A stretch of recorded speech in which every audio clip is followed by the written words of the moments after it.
अपना लक्ष्य निर्धारित करो, कोई चीज आपकी माइंड में सेट होती चली जाएंगी, वही चीज मिलती चली जाएगी। और बात करें हमारे ठाकुर जी की, आपका मन हो तो, ना मन हो तो उसकी तरफ बढ़ना प्रारंभ कर दो, उसकी तरफ बढ़ना प्रारंभ कर दो। भाव कुभाव अनेक आलस हूं, नाम जपत मंगल देसी दस। आपका भाव है या नहीं है, भगवान उस चीज को नहीं देखेगा। पहले कैसे भी आप भजन करना प्रारंभ किए अपने घर में बैठकर, तो आपका मन इधर उधर भागेगा, क्योंकि आपको उसकी प्रैक्टिस करनी पड़ेगी, अभ्यास, और वो अभ्यास मिलेगा गुरु कृपा से। तो फिर भी जैसे भी हो आप भजन करते रहो, आपका मन दौड़ रहा है तो दौड़ने दो, कोई बात नहीं, भगवान उससे भी प्रसन्न हो जाते हैं। एक छोटी सी लघु कथा है तुलसीदास बाबा के समय की। क्या होता है ना, ईर्ष्या द्वेष जब कोई आदमी आगे की तरफ बढ़ता है, या साधु संत हो या गृहस्थ में हो, तो कुछ लोग जलना प्रारंभ कर देते हैं। क्या कर देते हैं? जलना प्रारंभ कर देते हैं। तो तुलसी बाबा के समय की बात है, एक गांव में एक साधु था,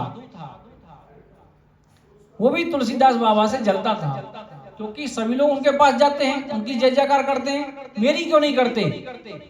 तो ऐसा क्या करूं जिससे लोग मेरी जय जयकार करें।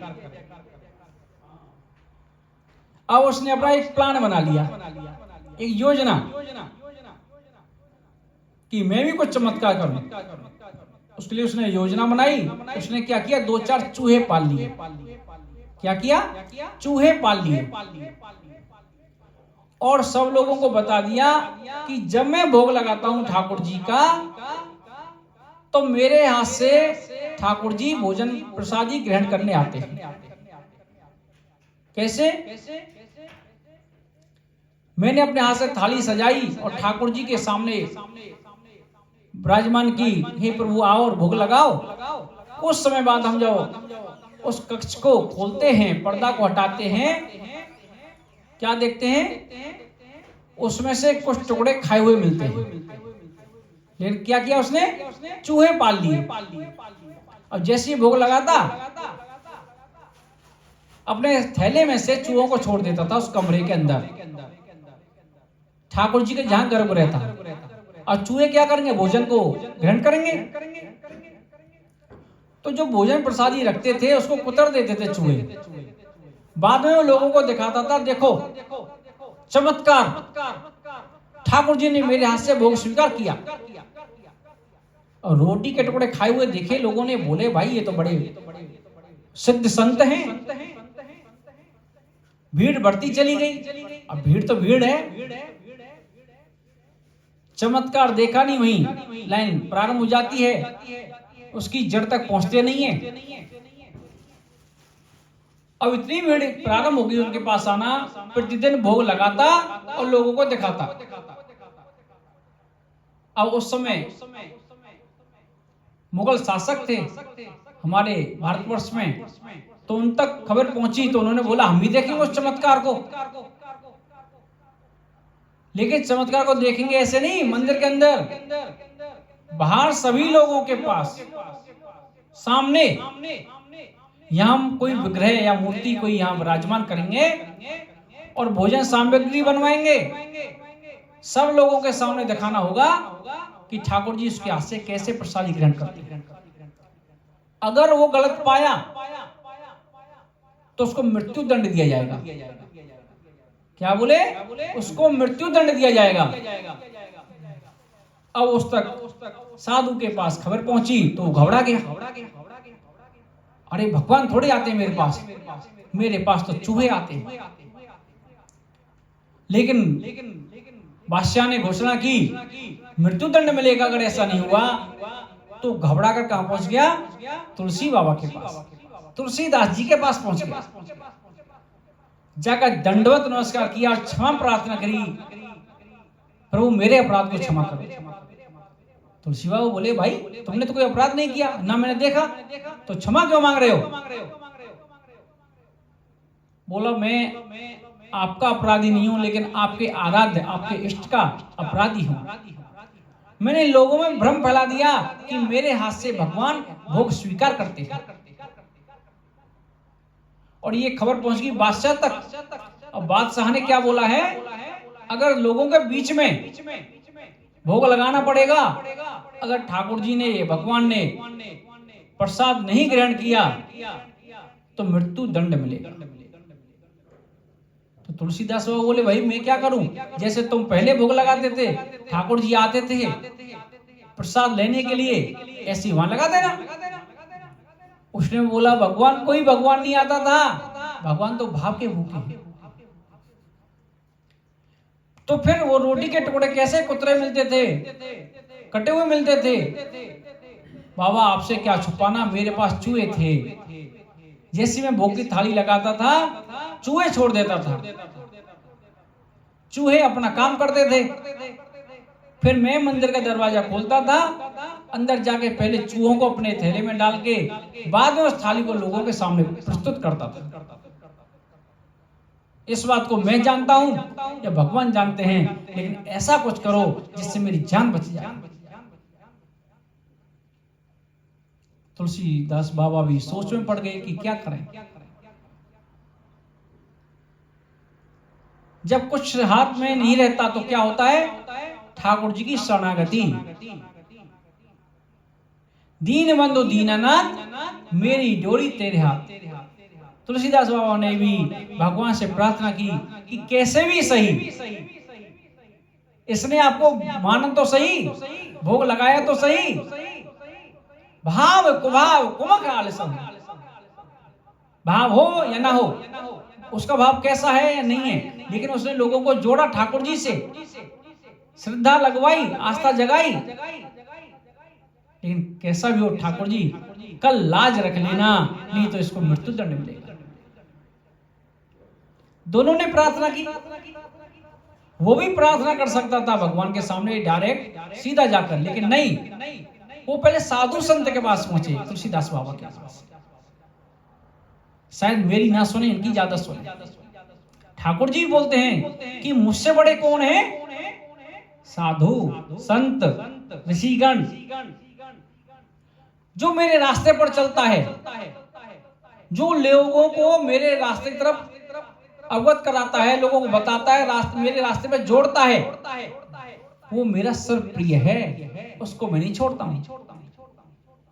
श्रीमद् भागवत महापुराण के महात्म्य में यही भगवान ने बताया है, जो मेरी कथा कीर्तनों का गुणगान करता है उसको मैं कभी नहीं छोड़ सकता।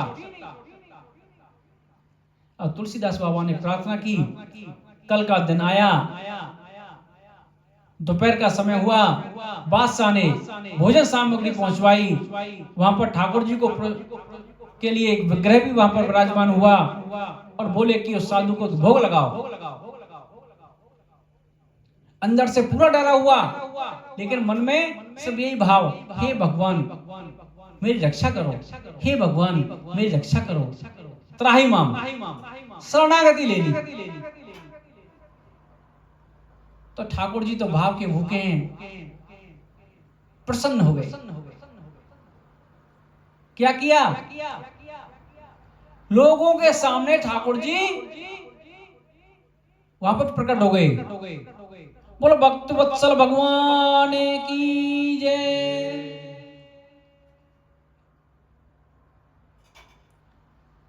अब वहां पर भी सभी लोगों को दिखाई थोड़े दिए, जाकी रही भावना जैसी और प्रभु मूरत देखी दिन तैसी। अगर यहां भी उपस्थित हो जाए, प्रकट हो जाए ठाकुर जी, सबको नहीं दिखाई देंगे, जिसकी भावना होगी उसको ही दिखाई देगी।